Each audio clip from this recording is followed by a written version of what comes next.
Yo, tout le monde, bienvenue au Redcon Movie Club. Alors, on a exclusif Double Duty, Dave et David, you know. So, ceux qui savent même pas, on a le même nom de famille, en plus. Yes, en plus. C'est tellement drôle, hein, parce que C'est le multivers. You know, c'est le multivers, c'est mon variant ou il est mon variant. Un variant de l'autre. So, émission sur variant et, pourquoi pas, segue. On parlait d'une question, puis la question, je vais te laisser la dire dans tes mots, tellement j'ai trouvé qu'elle était originale. Dans le fond, la question, c'était est-ce qu'un reboot, c'est un hommage ou si c'est une paresse créative?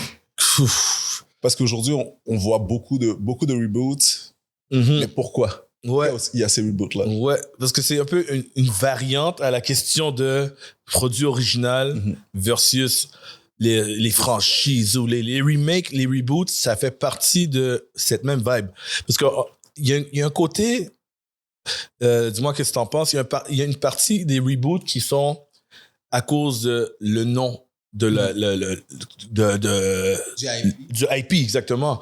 So, d'un côté, il y a un côté monétaire. C'est toujours monétaire faire des films, mais il y a des reboots aussi qui sont pas des reboots de quelque chose qui était big. Mais le reboot, lui, devient big. C'est une bonne question. Mais qu'est-ce que t'en penses vraiment? Mais moi, j'ai aucun problème avec le reboot. À côté, tu as dit quelque chose d'intéressant dans l'autre épisode où quand on veut faire redécouvrir une nouvelle génération, un œuvre, ça peut être intéressant de faire un reboot. Mais à un moment donné, comme tu sais, les souris, ça devient un peu moins intéressant. Tu sais, je pense que comme tu fais un reboot quand tu as une nouvelle idée ou tu as un truc intéressant à apporter à l'œuvre, mais si c'est vraiment juste pour l'argent, là, ça devient un peu... Tu sais, même nous, on le subit, puis on voit que comme même si c'est pour l'argent, on n'est pas satisfait. Ouais. C'est un truc qui peut tuer l'œuvre. Moi, c'est l'impression que j'ai. So, pour moi, le reboot, à certaines conditions. Ouais, non, je comprends ce que tu veux dire. Moi, ce que je vois aussi, c'est que dans les reboots, t'as... Comme j'ai dit aussi, faire découvrir une nouvelle génération, c'est nice parce que la nouvelle génération ne vont pas aller chercher les vieux films. C'est, même dans mon temps, quand j'étais plus jeune, c'était comme ça. C'est encore plus le cas dans les reboots actuels. Comme les jeunes sont tellement... ils consomment tellement, ils sont tellement... surstimulés de nouveaux produits que tu leur dis d'aller checker des anciens trucs. Tu sais, je donne un exemple. Je parlais à quelqu'un que je connais qui m'avait dit de regarder la série You. OK? J'ai regardé la série You parce que j'arrête pas d'entendre parler. Puis en plus, elle est terminée, donc je peux regarder de A à Z. Ça ne va pas être cancellé. J'ai regardé. Puis de A à Z, j'ai dit, OK, c'est très bien fait. Les acteurs sont très bons. L'intrigue est bonne. Puis après, tu sais, la personne n'a pas le même âge que moi. Là, j'ai dit, écoute, vraiment bon, mais est-ce que tu as déjà vu Dexter? La personne m'a dit non. Je fais comme... C'est vraiment comme similaire, à part que You est très... sur l'aspect amour, sentimental, et il cherche la relation parfaite amoureuse, et j'adore la métaphore de You que Dexter n'a pas. Mais sinon, moi j'ai plus dit, si t'aimes You, tu vas adorer Dexter. Parce que Dexter, c'est pas mal dans la même catégorie. Là, tu vas dans la psychologie du tueur. Puis, pourquoi je parle de ça, c'est que, toi, exemple, là, j'ai même dit, tiens le lien, va regarder, tu vas adorer Dexter. Je sais que la personne n'a pas regardé. Il y a trop de saisons. Tu sais? Ah, OK, gros frein. Il y a aussi que le pire, c'est que tu donnes tellement un bon exemple parce qu'il y a des shows que quand les années vont passer, comme ça va pas faire de sens pour quelqu'un de nouveau d'aller retourner en arrière. Oui, effectivement. Ça, mettons, dans 10-15 ans, tu dis à quelqu'un, yo, va checker Breaking Bad. Oui. Ça va pas faire de sens à moins que c'est un grand fan cinéphile, ça va faire aucun sens qu'il va checker. Ouais. Des fois, la seule façon que ça fonctionne, c'est quand il y a un spin-off ou quelque chose connecté, puis après, ils veulent retourner voir l'original pour comprendre. Fait que, ouais, c'est un bon point. C'est comme, je veux dire... Le bout, je pense que comme l'avantage qu'il a, dans le fond, c'est le fait de comme d'aussi... Tu sais, des fois, comme t'as des séries qui sont en longueur, où on sait qu'il y a des endroits que comme ça pourrait être nice d'enlever certaines parties puis de garder d'autres. Je pense que le bout peut avoir comme... Elle peut être nice dans ce sens-là. On veut redécouvrir une œuvre d'une autre manière. Ils l'ont fait avec One Piece où One Piece, ça s'étale puis c'est pas encore terminé. Puis là, ils font un reboot dans lequel que, comme, ils vont compresser tous les épisodes puis enlever toutes les longueurs. Moi, en tant que fan, je vais le réécouter parce que je connais déjà l'œuvre, mais je vais aussi voir qu'est-ce qui a changé, puis où ils ont vraiment coupé, tu vois, je veux dire, parce que je redécouvre l'œuvre d'une autre manière. Ça peut être intéressant. Tu vois ce que je veux dire? Et moi, je vais le regarder parce que je pouvais pas regarder l'original, parce que c'était trop long, parce que j'ai découvert le truc quand il y avait déjà combien de centaines d'épisodes. Fait que j'étais déjà comme, non, c'est trop. Mais l'autre, je peux le consommer plus facilement. Exact. Fait que le reboot vaut la peine. Même si les gens, depuis quand t'as raison, c'est un bon point, le One Piece, parce que, comme, pourquoi tu vas reboot une série animée en animation encore avec la même histoire? C'est ça. Et voilà la raison qui pourrait être valide. On enlève le gras, on enlève le surplus, le trop. Regardez comme qu'est-ce qu'il y a de bon. Puis là, tu vois vraiment le potentiel total de la série. Je trouve que c'est un très bon point. Yeah. Puis On regarde Dexter, puis ou sinon, comme on a dit un peu plus tôt, You. non, Dexter, Breaking Bad. Breaking Bad, c'est des séries qui sont vraiment en longueur, puis tu sais, c'est nice là. Sauf que comme tu sais, on peut faire un reboot dans lequel on compresse vraiment que le bon et on ajoute d'autres choses aussi. Pas juste compresser là. Puis je pense que comme ça vaut la peine d'avoir un reboot. Mais sinon, comme au-delà de ça, tu sais, faut pas trop pousser dans le reboot non plus. C'est correct là, mais comme tu sais, donnons de la place aussi à des œuvres originaux parce que comme si on vit dans un univers dans lequel on fait juste recycler, on laisse moins la place à l'originalité aussi et à découvrir des choses différentes aussi. Yeah. Puis aussi, l'autre truc, il y a aussi un autre aspect, c'est l'aspect technologique. Des fois, il y a des séries ou des films qui n'avaient pas le budget pour aller au niveau où ça aurait pu être. C'est pas toujours le cas, parce que des fois, c'est cette restriction qui a rendu l'œuvre vraiment bonne. Un exemple classique, Jaws. Jaws de Steven Spielberg avec le requin, c'est parce qu'on voit à peine le requin que ça crée l'intrigue.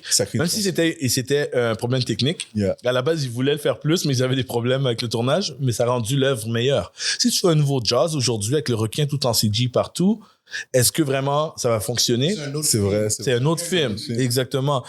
Mais il y a des trucs comme je donne un exemple, Tom Cruise, quand il a fait War of the Worlds, qui est encore avec Steven Spielberg. War of the Worlds, c'est un film des années 40. C'était en noir et blanc. C'était, oui, c'est Orson Welles, c'est old. Ouais. Puis faire War of the Worlds moderne, c'était pas mal l'équivalent de faire quelque chose comme Independence Day, mais sans l'humour, sans le popcorn. Tu sais, le côté plus dramatique. C'est ce qu'ils ont fait. Puis ça, je trouve que ça a valu le poids de le faire à cause que là, tu as les effets modernes, tu ressens vraiment ce que World of World est supposé ressentir, ce qui est le suspense, le chill factor, mais dans des effets plus plausibles, plus facile à digérer, tu sais. Mais puis, il y en a plusieurs films comme ça, comme imagine moderne, comment ce serait. Est-ce que vous considérez Dune comme un exemple de ça? Je pense que perso, oui. Parce que Dune, c'est un des livres qui disait que c'était inadaptable. Impossible à faire à l'écran. Puis il y avait le vieux film, la vieille série mini-série à la télé. Puis en plus, elle est pas vraiment super accurate au livre. Fait que Dune, je trouve que ça rentre complètement là-dedans. C'est pas juste pour le IP, c'est pour moderne, on peut le faire. L'ancien Doom, il est sur YouTube. Oh. Je l'ai écouté pour faire la comparaison. Là. C'est quelque chose. Moi, j'ai jamais vu. Les effets spéciaux sont éclatés. Je suis même pas sûr que j'aime ce film. C'est un classique, mais il est weird as hell. Je trouve juste bizarre ce film de le vieux Dune. Mais en même temps, il a marqué une époque. Il a marqué une époque, mais tout le monde est comme des choses dégueulasses pour rien. Je suis pas sûr. Mais je pense que le regarder, c'était pour voir la comparaison des deux déjà. Les idées qu'ils ont gardées puis les idées qu'ils ont. Ça méritait un reboot. Exact. Mais ouais, exactement. Ça méritait un reboot. Ça méritait pour update un peu comme au niveau de la technologie et tout. Donc, mais je pense que c'est ça. Mais si on irait pour répondre à la question à savoir, est-ce que un reboot, c'est une paresse? D'après toi, est-ce que tu penses que c'est de la paresse? Je pense que ça dépend des cas. Ça dépend des cas. Mais je dirais que du point de vue studio, c'est toujours de la paresse. Parce que t'as rien à développer. C'est vrai. C'est automatique. OK, IP name. Automatique, il y a un minimum de fanbase qui va aller. Minimum. C'est comme un minimum d'argent garanti. On va avoir minimum 20 000 personnes. C'est des tout petits chiffres que je dis, mais tu as un minimum de promotion que tu as moins besoin de faire pour convaincre les gens d'aller le voir. Fait que oui, automatiquement, il y a de la paresse. Mais il y en a d'autres que... je donne un exemple que j'adore. C'est un des meilleurs remakes de tous les temps pour moi. Scarface. Le monde ne savent pas que le film d'Al Pacino est un remake. L'original, c'est un Italien. C'est un film des années 50, si je ne me trompe pas. Puis c'est ça, c'est un Italien qui vient aux États-Unis pour la même histoire, c'est le Rise to Power. Là, c'est un Cubain. Puis ça, c'est un superbe remake. Mais on s'entend qu'il n'y a personne qui est allé voir Scarface pour l'original. C'est ça. Ils aimaient juste l'histoire, ils ont dit ça marcherait avec notre génération actuelle. Ils ont fait ça, OK, ça va être un Cubain, parce qu'on a déjà des problèmes d'immigration cubain. C'est à Miami, c'est exactement là que ça se passe, les immigrants illégaux. Al Pacino est un acteur qui était en train de rise. Le gars qui l'a écrit aussi est un... Brian De Palma, c'est ça? Brian De Palma a réalisé, je pense, mais le gars qui l'a écrit, le scénariste, c'est un gars qui a même des problèmes de drogue à ce moment-là, puis c'est un writer connu, je l'ai pas par cœur. Mais tout était bien encadré pour le faire comme il faut. Puis c'est un superbe film, comme Scarface, tu sais. Mais les remakes, comme... les gens disent toujours après un nombre de temps. Exemple, comment tu peux le ramener? Exemple parfait, Harry Potter. Il y a une série télévisée. Des fois, il faut des séries de films, des films de séries. Mais oui, mais là, c'est une série qui va être chaque saison un livre, minimum. Plus loin, quand les livres deviennent plus gros, ça va être plus qu'une saison. Harry Potter, les fans, il y en a qui sont contents. Ah yes, enfin. Là maintenant, on va développer tous les détails qu'ils ont dû trancher dans les livres. Parce que plus les films avançaient, même s'ils étaient bons, ils ont dû couper de plus en plus. Parce que ça reste des films. C'est limité dans le temps. Les fans vont être contents. Mais on s'entend que Warner le fait parce que c'est Harry. Puis en plus, Warner a des problèmes en ce moment économiques. La compagnie va pas super bien. Mais si Harry Potter fonctionne en série, c'est garanti pendant 10 ans de fonctionner. Mais est-ce que tu as l'impression, tu sais, exemple de Thunderbolt, qui dans le fond, ils ont changé pour New Avengers. Ouais. Est-ce que tu penses à quelque part comme si on enlève, exemple, si on revoit la série Harry Potter, mais qu'on n'exploite pas forcément Harry Potter, mais l'univers, est-ce que tu penses que comme les gens vont être moins intéressés juste parce que c'est pas Harry Potter qui est là, mais que c'est l'univers? Mais c'est ce qui est arrivé. C'est ça. Parce que Fantastic Beasts, c'est ça. Parce qu'on dirait que comme le nom pèse. Oui, c'est ça. Ils ont essayé de faire autre chose. Même si moi, je suis pour. Au début, j'étais pas pour la série. Mais quand j'ai regardé, j'ai fait comme, non, je pense qu'ils ont pas le choix. Ils ont essayé Fantastic Beasts. Ils ont 3 films, ils voulaient en faire 5. Ils ont arrêté à 3 parce que Diminish Return, l'argent rentre de moins en moins, ça fonctionne pas. Mais la série va fonctionner. Puis en plus, ça a de la bonne qualité. Ils ont mis du bon monde derrière. C'est HBO Max. C'est de la série de qualité. Ils ont cast tout le monde. On va voir de quoi ça va avoir l'air, mais c'est un investissement qui vaut la peine. Tu sais, il y a des trucs comme... on parlait de adaptation puis de technologie. Lord of the Rings. Lord of the Rings n'était pas faisable il y a 30 ans. Il y avait je pense qu'il y avait des dessins animés seulement. Parce que des dessins, ça demande moins de budget, tu sais. Puis en plus, je me demande si c'est pas Hobbit seulement. Ah non, c'est Lord of the Rings. Il y avait Hobbit aussi. Mais Lord of the Rings, ils étaient rendus à le faire. Puis là, même, on s'entend, le IP, le nom, il y a des gens qui ont grandi, qui ont lu ça quand ils étaient jeunes. Ça allait amener une certaine vente, c'est sûr. Mais le nom vient avec des attentes aussi. Oui, c'est sûr. Oui, t'as tout à fait raison. Il faut que la qualité soit là. Mais c'est pour ça que souvent, les gens disent, est-ce qu'on va remake un truc? Est-ce qu'on va remake Retour vers le futur? Il y a eu 3 films. Ça fait comme longtemps. C'est vrai. Est-ce que tu es capable de faire un nouveau? C'est vrai. Ça doit être un reboot. Est-ce que ça marcherait un 4. C'est pas faire un 4, c'est un reboot. Faut dire, est-ce que ça marcherait aussi? Parce que comme tu sais, dans le temps, on imaginait un futur qui n'est pas le même qu'aujourd'hui. Est-ce que ça aurait son sens si on viendrait parce qu'on est déjà... On est déjà dans le futur. C'est ça. On est déjà dans le futur du premier film. On n'a toujours pas les planches. On veut les planches, guys. On veut les planches. Tu sais, comme... C'est vrai. Il y en a, là, comme... Il y a beaucoup de choses qu'on peut imaginer. Des reboots. Veut pas... C'est aussi à cause d'une demande des spectateurs. Parce que des fois, ils regardent des vieux films, si ça c'était fait moderne, là, vous auriez rien compris. C'est là, il va y avoir He-Man qui sort l'année prochaine, Master of the Universe. Il va y avoir Voltron qui s'en vient, Henry Cavill joue dedans. C'est tous des trucs, les gens voulaient Transformers à l'époque en vrai, ils voulaient savoir ça a l'air de quoi. C'est des IP, c'est pas nécessairement des remakes, mais c'est des IP qui sont vendeurs. Ou tu regardes des trucs comme... c'est quoi? Il y avait un grand film des années 80 que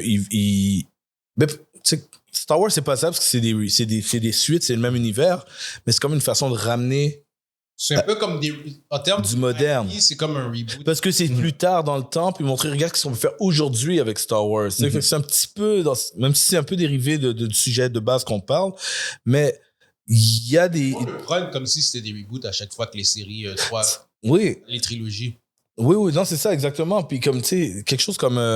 moi, j'ai en tête des histoires comme... Est-ce que ça marcherait pour la nouvelle époque? Exemple, pendant des années, ils voulaient le faire, mais ils l'ont pas fait so far. Ils voulaient faire un remake de Face Off. C'est John Travolta et Nicolas Cage. Yeah. C'est quelque chose de face. Ouais. Tu sais, c'était un super film à l'époque. Maintenant, il pourrait le refaire nice, yeah, mais probablement... Ça pourrait marcher. Ouais, ça pourrait marcher. Mais est-ce que ça vend? Parce que l'histoire de policiers aujourd'hui, ça marche même pas fort comme avant. Ça finirait en show, tu sais. Tu sais, tu vois pourquoi ils font Harry Potter? Parce que Disney Plus a fait Percy Jackson. Et le film, les gens étaient pas contents. La série est bonne. La série représente le livre. C'est la même idée, avec un plus gros budget encore. Percy Jackson, c'est un reboot.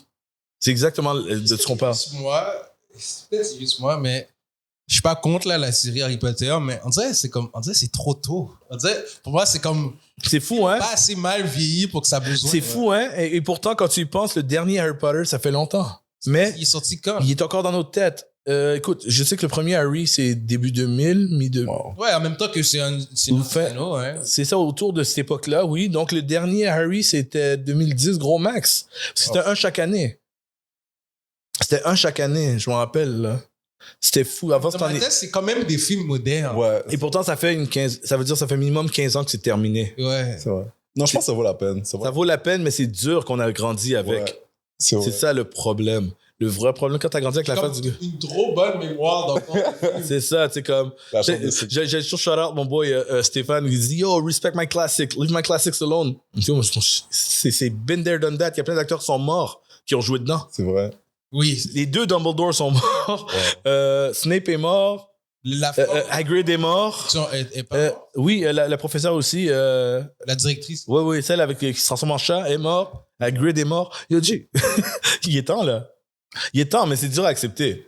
Vrai. Au début, moi, je voulais qu'ils expandent le monde. Je donnais espoir, mais la vérité, non, on est rendu ailleurs. On dit ailleurs. Il y a une nouvelle génération qui va avoir le même problème que Star Wars. À un moment donné, par où tu commences? Mais qu'est-ce que tu penses qui est le plus intéressant entre les reboots puis les spin-offs? Moi, je suis un fan des spin-offs, mais les spin-offs, ça peut seulement durer un certain temps. Star Wars, c'est une exception parce qu'ils ont créé un univers qui peut continuer de grandir et faire d'histoires déconnectées. Mais Harry Potter, c'est Harry Potter. Ça a pas été, le film s'appelle pas Wizarding World of Magic. C'est Harry Potter. Et ensuite, ils ont dit que ça fait partie du world. Mais, tu sais, des mondes, comme, tu sais, Marvel, Star Wars, c'est un monde de base. Ils nous ont présenté le monde. Fait que moi, je suis un fan des spin-offs à court terme. Il faut pas que ce soit trop éloigné du truc. Tandis que le reboot, c'est le contraire. Il faut que ce soit assez éloigné pour le reboot.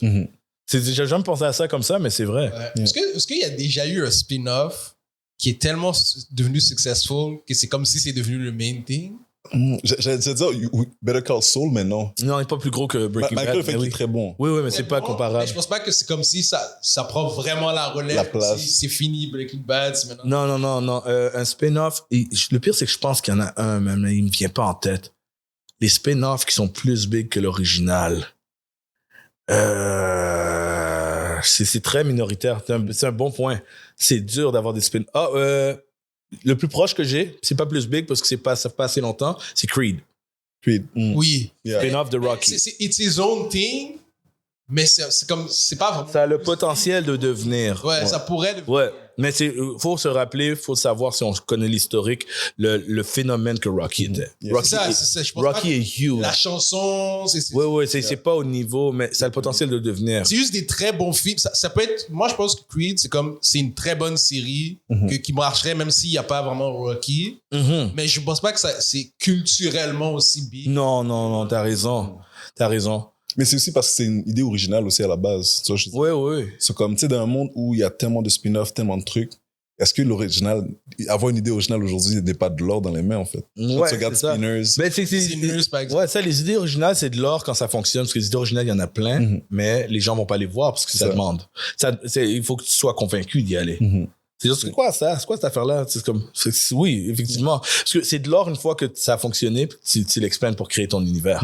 Mais c'est bon quand ils le font juste pour leur film. Puis après, si ça marche, mais là, ils développent d'autres choses. Parce que il y en a qui viennent avec l'idée d'un monde au complet. Puis ça fonctionne. Moi, je me rappelle justement Zack Snyder. Il arrivait avec son truc sur Netflix, là, Rebel Moon. Il a dit, yo, moi, j'ai 5 films dans la tête. Puis il y a des comics. J'ai dit, yo, posez. Attends que le premier marche. Le premier n'a même pas marché. Une chance, t'avais un deal pour en faire 2. Fait que ton deuxième est sorti. Ton deuxième a moins bien marché parce que le premier n'a pas été bien reçu. C'est bien d'avoir une idée. Regarde là dans ta tête. Si ton film fonctionne, to expand.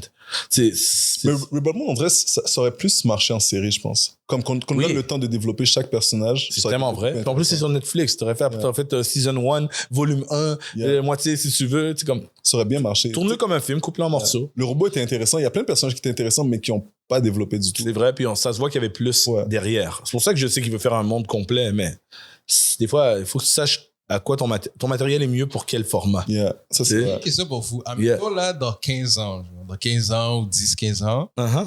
ils font un reboot de Mission Impossible. Pas des nouveaux films. C'est les mêmes histoires que les Missions Impossibles, mais c'est un nouvel acteur, c'est un nouveau cage. Ouais.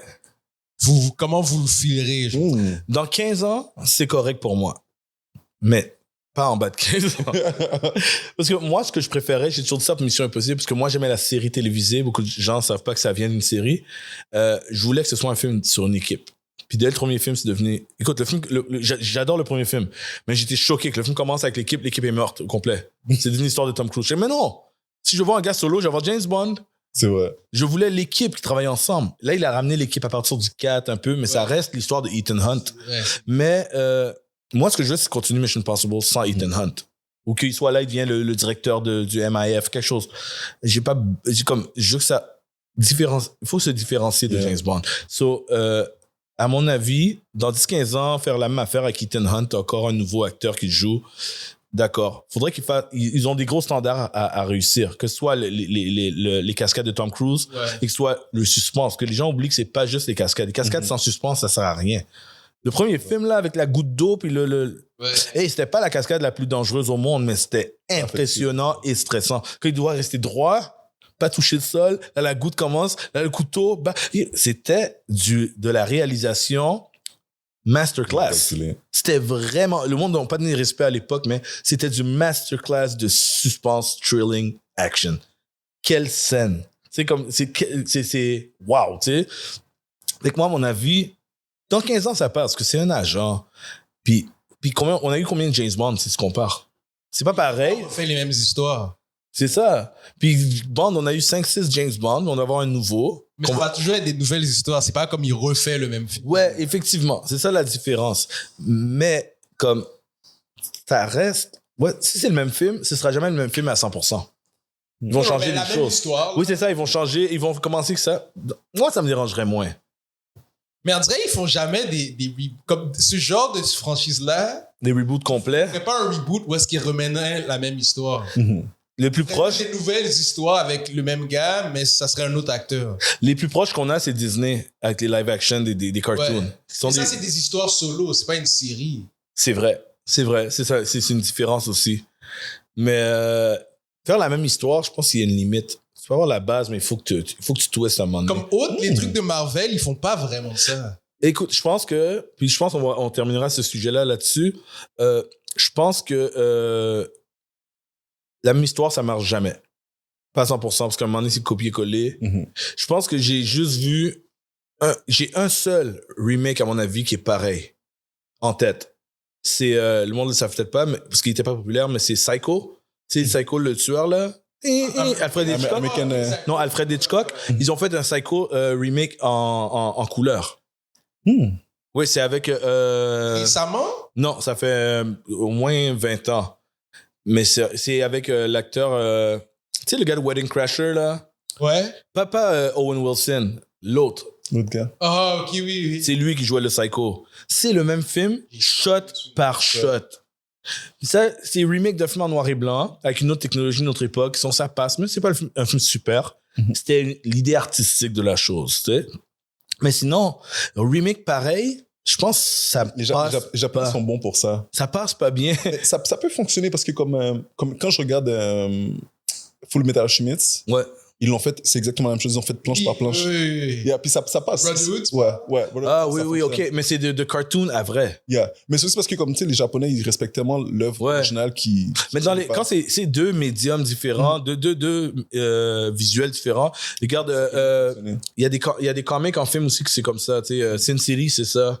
Yeah. Shot pour shot, quasiment. Yeah. Je pense que Watchmen, quasiment, par moment. Il n'y a pas la prétention de faire une adaptation parce que, tu sais, le mot le dit, c'est un live action. Ouais. Je pense que c'est pour ça qu'ils reprennent vraiment les mêmes Ouais. bases aussi.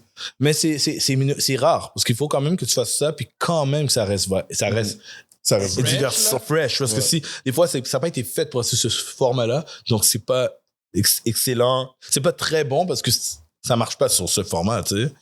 En parlant de reboot, il y a une série, mais c'est une série de films qui existait dans le temps.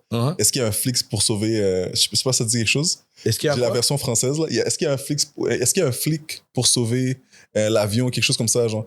Ah oui. Oui. Y a-t-il un pilote dans la? Ouais, y a-t-il un pilote? Ouais, exact. Merci. C'est Airplane. Airplane, yeah. Okay. Ils vont sortir une nouvelle. Yeah. Attends. Est-ce que vous parlez de la même chose? C'est pas Airplane que tu parles. Non, pas Airplane. Non, tu parles de Moi, Naked je parle Gun. de Naked Gun. Ça, c'est mon classique. Mais j'ai une question pour toi. En français, c'est Naked Gun, c'est L'agent fait la farce. Ouais, yeah, c'est ça. Yeah, merci. Moi, merci. Et c'est Liam Neeson qui le joue. Mais j'ai une question pour toi. Est-ce que tu penses que l'humour qu'il y avait dans le temps, parce que j'ai vu les Je sais trailers. de quoi tu parles. J'ai des boys qui ont eu le même Est-ce succès. que tu penses que ça va fonctionner? Je suis pas sûr. J'ai des boys dans leur podcast, shout out à eux, Geek Corp Divisions. Ils ont eu le même argument. Un des gars dit tout à fait, parce qu'on n'a pas eu ça depuis longtemps. Puis l'autre, il dit absolument non, c'est trop ridicule, c'est trop dépassé, c'était une époque. C'est pas faux, parce que pourquoi c'est parti? C'est à cause que les gars ont abusé. Abusé. À un moment donné, parce que c'était des bons films ceux qui faisaient ça, puis à un moment donné, ils ont essayé d'en faire plein qui étaient pas bons.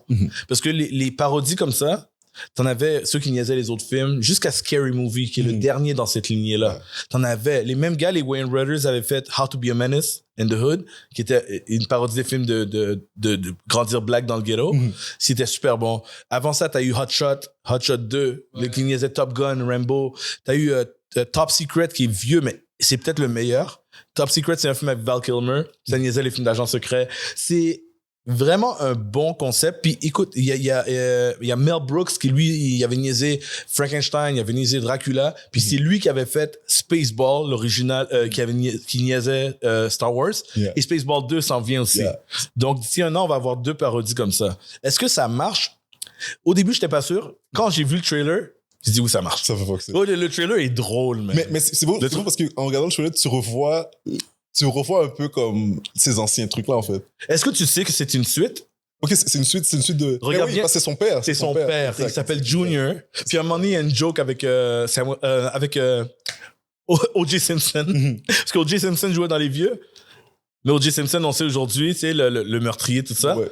La joke est vraiment simple, là. C'est que tous les gars dans le commissariat sont les enfants des anciens. Oh, wow. Puis que tout le monde regarde la peinture de... Le gars, il fait « Hi, Dad ». Ouais. Puis il fait là, tu as tous les gars, à un moment donné, la joke expand. Puis tous les gars sont comme « Ouais, j'ai 30 firmes ». Puis à un moment donné, tu vois, c'est un gars black qui arrive à côté d'O.J. Simpson, puis il fait « Nah ». Nah. Oh, wow. Fait qu'ils ont osé niaiser O.J. Moi, je pense que ça va marcher si les blagues sont audacieuses. Ça peut pas juste être on va niaiser le vrai film. Puis en plus, Naked Gun, c'est pas vraiment un film. C'est pas une parodie d'un film. C'est vraiment juste, ça niaise des trucs de policiers. Puis, non, je pense qu'ils l'ont. Je pense qu'il faut juste que tu aies la bonne touche d'humour. Et l'humour comme ça existe encore, parce qu'il y a des Saturday Night Live qui existent encore à la télé, les jokes, les stand-up, ça marche. Il faut juste comme... La touche d'humour doit être bonne, parce qu'elle est inattendue. J'adore les Naked Gun, moi. Puis il y a des blagues, là, comme, tu sais... Puis tous les films de ce gars-là, d'ailleurs. Puis ça, y a-t-il le pilote dans l'avion, là, Airplane? D'ailleurs, je sais pas si vous avez connu Soul Plane. C'était un peu une idée de suite. Mais techniquement, ce n'est pas la suite, mais c'est la même idée. Tu sais, il y a une scène là dans le trailer où le gars, il roule en auto. Puis il y a une main qui vient puis qui lui donne un drink. Comme, il est en train de conduire. Il va supposer avoir une main qui passe dans l'auto. C'est juste comme ridicule.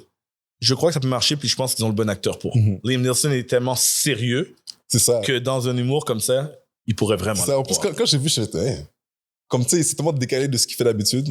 Mais en même temps, il a déjà fait, mais on l'a oublié parce que le même gars, c'est l'équipe qui est derrière Family Guy. Puis le gars derrière Family Guy, il a fait A Thousand Ways to Die in the West. Okay.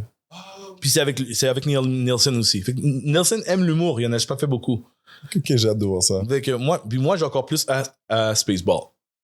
Parce que Star Wars mérite d'être niaisé à nouveau. La dernière fois qu'on a fait Spaceball, il y avait juste 3 films. Maintenant, C'est vrai, hein? Là on a vraiment de quoi comme. oh stock yes, pour faire oh de- yes, ils vont niaiser ce qu'on aime pas, ce qu'on aime, tout va y passer. Oh ouais. Fait que puis Mel Brooks est dans le film aussi, il joue le gars qui a créé l'original, va jouer dans le nouveau parce qu'il joue le fake Yoda. Mais je me pose la question, est-ce qu'il y a eu des problèmes par rapport à ça? Non, parce qu'une parodie, t'as le droit. Ok. Non, légalement, c'est fair use. T'as le droit complètement. T'as le droit de niaiser autant que tu veux. Tu peux juste pas utiliser les mêmes thématiques, les mêmes musiques, un truc comme ça, à moins de payer des rights. Mais c'est ça. Puis peut-être on va terminer ça là-dessus. Qu'on parlait de reboot. On a parlé dans l'autre épisode rapidement. James Bond, c'est quelque chose qui revient tout le temps. Là maintenant, Daniel Craig avait tellement nail l'affaire. Puis en plus, il a fait un rôle qui termine. Le dernier film de Daniel Craig, tu peux pas avoir un autre James Bond après. C'est la première fois que ça arrive. Je sais pas si tu as vu le dernier film de Daniel Craig, qui a commencé avec Casino Royale. Spoiler pour ceux qui savent pas, techniquement, James Bond est mort. À la fin de... j'ai oublié le nom du dernier film. No Time to Die. No Time to Die, ouais. Il termine son rôle. Il le tue. Donc, pour la première fois, le prochain film de James Bond va être un reboot. Parce que c'est la première fois qu'il y a vraiment une... D'habitude, il y a juste une aventure, puis à un moment donné, on change l'acteur. Puis celui-là, il commence... Vraiment, c'est un reboot dès Casino Royale, parce que Casino Royale, c'est ses débuts avant qu'il soit un agent 00. Fait que c'est vraiment une histoire contained Dans le temps, là, parce que j'étais quand même jeune quand Casino Royale est sorti, Ouais. mais il semble que c'était comme pas bien pris au début. Non, c'était pas bien pris. Parce que les gens n'ont pas compris. Vraiment, c'était pas bien pris parce que visuellement, ils s'attendaient à le cheveu noir. Comment il s'appelait? Puis le bois. C'est l'acteur. Celui d'avant, c'est Pierce Brosnan. Ouais. Puis tous les acteurs avaient une similarité, mais pour de vrai, Daniel Craig ressemble à Roger Moore. Mais le monde a oublié Roger Moore parce que c'est comme le deuxième. Oui, ouais, je vois de quel acteur tu parles. Puis il voulait que ce soit plus grimy. C'était à l'époque de Bourne Identity aussi. Fait que tu as l'inspiration de Bourne Identity, il y a des cascades, il y a même du parcours. Puis les gens, ils comprenaient même pas que... J'ai vu des gens, vous avez pas réfléchi parce qu'ils disent « Yo, James Bond, il tombe amoureux dans ce film-là. What the hell? James Bond tombe jamais amoureux. » James Bond. Mais j'ai dit, mais non, c'est le début. Il est pas encore 00. Justement, il tombe amoureux, puis à la fin, il dit plus jamais. C'est ses débuts. C'est pourquoi il ne tombe jamais amoureux. C'est parce qu'il a déjà été. Tu sais, puis tout à Skyfall, on commence à apprendre sur sa famille, d'où il vient, qu'il a un enfant adopté. C'est des éléments qui sont dans les livres, parce que c'est des livres, James Bond aussi, il y a quelques livres. Puis la fin, No Time to Die, il meurt à la fin. Donc là, vraiment, le prochain, ça va être un reboot. Et c'est Denis Villeneuve qui va réaliser ça. Ils n'ont pas cassé James Bond. Non, ils viennent juste d'annoncer Denis Villeneuve il y a comme une semaine ou quelques semaines. Le temps que vous voyez l'émission, peut-être il y a un mois, que je ne sais pas. Mais James Bond sera noir, guys. non, mais là, les gens ils disent qui va le jouer. Tu sais, on parlait aussi dans un autre épisode qu'est-ce qui est important. Moi, j'aime mon James Bond classique. J'ai été choqué s'ils mettent un black. Mais est-ce que ça change? Est-ce que ça change vraiment qui le personnage est? Si c'est une fille, c'est différent. Yeah. Parce que là, ça change complètement la dynamique. Ça change tout. Oui, il n'y a pas de sexisme là-dedans. Ça change la dynamique. C'est plus le même personnage. C'est plus le même personnage. Tu sais, il y a le côté macho, il y a plein de raisons. Mais ethnie, sans rentrer sur ce sujet, mais quand même, ça touche parce que reboot, James Bond va être un reboot. Est-ce qu'il va le mettre plus jeune, plus vieux? Qu'est-ce qu'ils vont changer? Il y aura des changements. Veut pas. Est-ce que Q va être là qui va faire les gadgets? Qu'est-ce qui est moderne? Qu'est-ce qui est moins moderne? Qu'est-ce qui marche plus aujourd'hui? Tu sais, même, chaque fois que je dis on va finir là-dessus, mais là, Fantastic Four arrive. Il y a des gens qui étaient fâchés parce que le gars qui joue Human Torch a dit qu'il va pas être autant un womanizer, player, flirt, Human Torch. Les gens sont comme, non, mais ça fait partie de Johnny. Mais techniquement, oui et non. Johnny, à la base, sa personnalité, c'est qu'il est niaiseux. Il prend la vie à la légère. Flirt, c'est une chose. Avoir plein de femmes, être un player, c'est une autre. Mais tout ça, c'est pas nécessaire à ce qu'il soit dans le côté léger, puis on prend pas les choses au sérieux. C'est ça la base de Johnny. Donc, techniquement, même si c'est dans l'univers de Marvel, c'est un reboot, ce qu'on a eu 3-4 films de Fantastic Four avant. Ça va être la même affaire. Ils vont changer des choses aussi.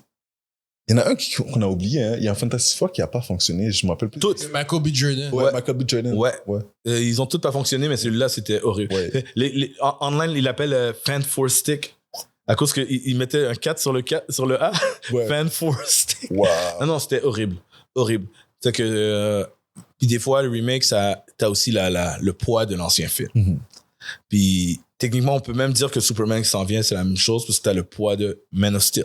Mais Fantastic Four, je pense qu'il les faisait parce qu'il voulait garder les droits, non aussi? Oui, C'est ça. Fox était obligé de Forcer continuer à un en peu le faire. truc. Ouais. Ça et Ok, X-Men. ouais. Ils avaient les droits de Fantastic Four et X-Men. Ça. That's pretty much it. Bon, on arrête celui-là là-dessus. Yeah, je pense à Yes. Bon, tout le monde, continuez à nous suivre. Ceci n'est pas un reboot, c'est une suite. So, continuez à nous suivre. Suivez David Kidd, tout ce qu'il fait. Suivez-moi, suivez-nous. On va continuer à vous en donner la qualité. On va changer de setup bientôt. C'est notre 3e anniversaire, Redcon Movie Club. So, on est sur tous les réseaux sociaux aussi. Si vous avez des commentaires sur ce qu'on vient de parler, laissez-le savoir. All right? Peace.